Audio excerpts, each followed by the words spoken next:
एक तो सबसे महत्वपूर्ण ये दिन इसलिए भी है क्योंकि जम्मू कश्मीर देश के इतिहास में पहली बार कश्मीर कन्याकुमारी के साथ जो है रेल लिंक के जरिए जुड़ जाएगा। लेकिन उससे खास ये इसलिए हो जाता है क्योंकि इस ट्रेन का पहला सफर जो है देश के वो हीरो करेंगे जिन्होंने ऑपरेशन सिंदूर में अहम भूमिका निभाई है। जी हाँ, भारतीय वायुसेना के वो शूरवीर जिन्होंने कि इस ऑपरेशन सिंदूर में अहम भूमिका निभाई वो इसका हिस्सा रहेंगे। तस्वीरें सरजीवन आपको एक्सक्लूसिव रिपब्लिक मीडिया नेटवर्क पर दिखा रहे हैं कि किस तरह से ये वो ऑपरेशन सिंदूर के शूरवीर हैं जिन्होंने पाकिस्तान की हर एक नापाक हरकत को विफल किया। और अब ये प्रधानमंत्री नरेंद्र मोदी के साथ जब प्रधानमंत्री नरेंद्र मोदी वंदे भारत एक्सप्रेस को जो है हरी झंडी दिखाकर कश्मीर के लिए रवाना करेंगे तो इसका हिस्सा होंगे।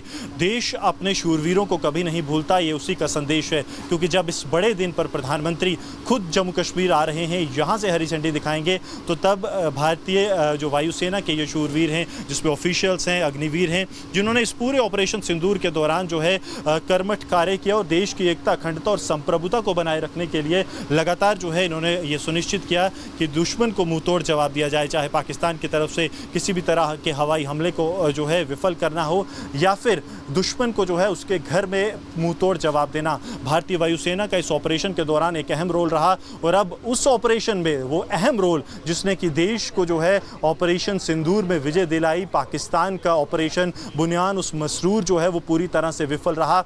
वही शूरवीर, वही योद्धा जो हैं आज प्रधानमंत्री जब ट्रेन को कश्मीर के लिए रवाना करेंगे तो उसका हिस्सा रहेंगे। Exclusive visuals Republic media network आपको जो है वंदे भारत एक्सप्रेस यही जिसे प्रधानमंत्री ने यहाँ से रवाना करना है उसके दिखा रहा है और ये भारतीय वायुसेना के वो शूरवीर हैं।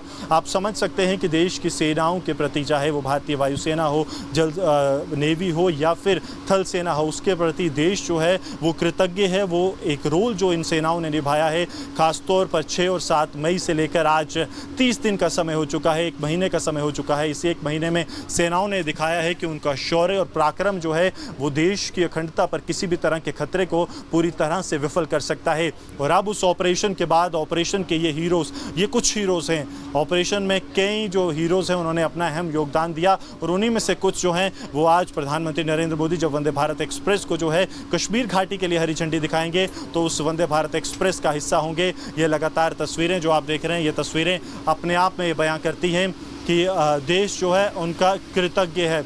भारतीय वायुसेना, भारतीय सेना और उसके साथ साथ नेवी का एक अहम रोल तीनों सर्विसेज ने जो मिलकर निभाया है, उसी के चलते जो है देश आज जो है कहीं ना कहीं सुरक्षित है और पाकिस्तान को उस ऑपरेशन में जो है आधे रास्ते पर रोकना पड़ा। ऑपरेशन जो है वो रुक गया पाकिस्तान की तरफ से। जो 48 घंटे का युद्ध पाकिस्तान ने सोचा था, 8 घंटे पर ही पाकिस्तान घुटनों पर आया है। तो वो सिर्फ इन भारतीय वायुसेना के बहादुरों की वजह से जिन्होंने कि अपने सर्वस्व जो है वो देश के लिए दिया। हमने देखा कि किस तरह से जब 7 तारीख के बाद 9 तारीख और 10 तारीख को पाकिस्तान की तरफ से एक बार फिर से चेष्टा की गई तो उसका जवाब किस तरह से मिला। और अब ये शूरवीर, हालांकि अभी इनसे बात नहीं की जा सकती जो ऑन ड्यूटी हैं, लेकिन ये एक संदेश उन्होंने बिल्कुल अपने जो है शौर्य से साफ दे दिया था कि देश के लिए किसी भी हद तक जा सकते हैं और वैसा ही उन्होंने किया है। देखिए, स्वाभाविक तौर पर जो है एक बड़ा दिन आज जम्मू कश्मीर के लिए है, जम्मू कश्मीर के इतिहास के लिए है और यही कारण है कि सभी जो है प्रधानमंत्री नरेंद्र मोदी के लिए नज़रें लगाए बैठे हैं। हम इस वक्त वंदे भारत में मौजूद हैं, लेकिन सरजीवन से कहूँगा इस तरफ की आपको तस्वीरें अगर दिखाएं तो आप देखेंगे कि लोग जो हैं वो प्रधानमंत्री के लिए जुटना शुरू हो गए हैं। प्रधानमंत्री यहाँ तकरीबन 12 बजे के करीब पहुँचेंगे, लेकिन उससे पहले ही लोगों का पहुँचना जो है वो शुरू हो गया है। इस वक्त प्रधानमंत्री जो है उधमपुर पहुँच चुके हैं। अब से कुछ देर बाद जो है वहाँ से तस्वीरें भी सामने आएंगी जब प्रधानमंत्री जो है उधमपुर एयरफोर्स स्टेशन पर लैंड करेंगे। उसमें 2 तस्वीरें बेहद महत्वपूर्ण होने वाली हैं क्योंकि वही एयरपोर्ट है जिस पर पाकिस्तान ने झूठे दावे किए थे कि इससे जो है एयरफोर्स स्टेशन को पाकिस्तान की तरफ से नुकसान पहुंचाया गया है। आज प्रधानमंत्री वहीं लैंड करेंगे तो तब सबको साफ दिख जाएगा कि एयरफोर्स स्टेशन को कतई नुकसान नहीं पहुंचा, बल्कि पाकिस्तान को जो नुकसान पहुंचा है वो बिल्कुल साफ है। तो लगातार जो है इस बड़ी खबर पर हम बने हुए हैं। अनामिका भी लगातार हमारे साथ जुड़ी हुई हैं।